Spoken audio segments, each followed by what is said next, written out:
Aya, kwa majina naitwa Jaramogi Orango. Kama ningekuwa najua ati nitaongea, ningeenda niulize Uhuru anisaidie na ile uji alikunywa na Raila.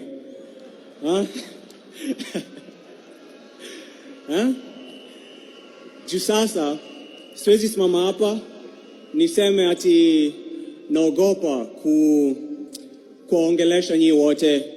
Kusema ukweli, niko na jasho, natoa jasho ingine mbaya sana hapa juu. Lakini kama ningesema hapana, mjue hata mimi mamangu wako hapa na hata mimi nataka kuishi hadi 80.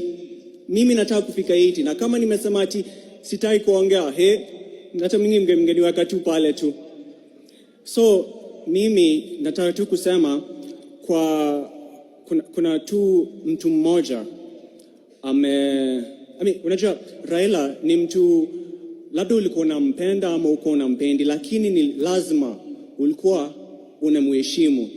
Hivi vitu vile tunapendanga kupinga serikali, unajua ni huyu mtu ndio alituletea hiyo, he gave us that ability to do that. Na sitaki kusikia ati uni mtu sijui alikuwa anapenda ukabila ama sijui nini, kuna kitu kama hiyo.